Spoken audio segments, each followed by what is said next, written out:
life on the farm, a kind of laid back, ain't what you know, country boy me can't hack. Early to rise, early in the sack, I thank God I'm a country boy.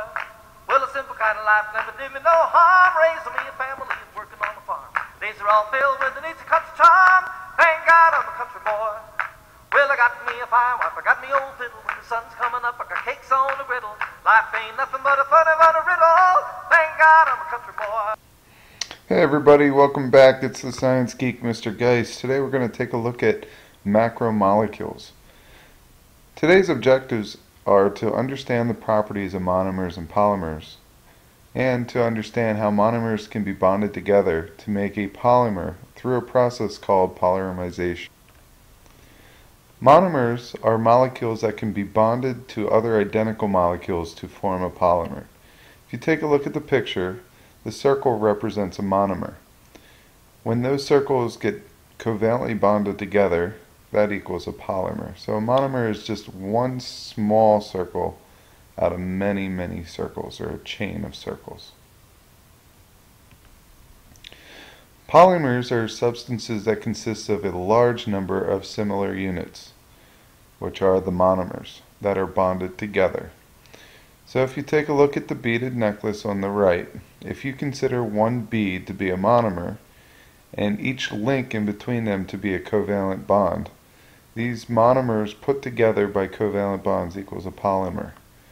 You could see a picture on the left that explains this better. We have monomers floating around, and through a process which we'll talk a little more about on the next slide called polymerization, those monomers link together to form a polymer.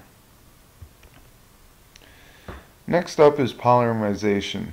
This is the process of converting a monomer or a mixture of monomers into a polymer.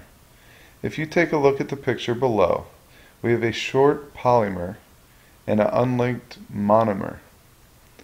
Through a dehydration reaction, all that is removing a water, which is the H and the OH. We're removing a water, and that removal of water is going to cause this monomer to bond with the short polymer.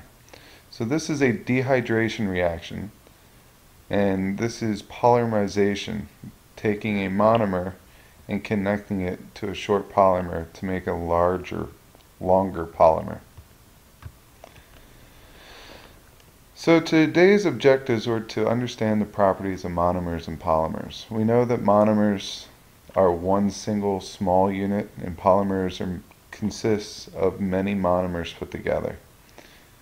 These monomers can be put together through a process called polymerization, and the one mechanism that we talked about today was a dehydration mechanism where water is taken out between the monomer and the polymer to form a covalent bond, and making that polymer even longer by adding the monomer.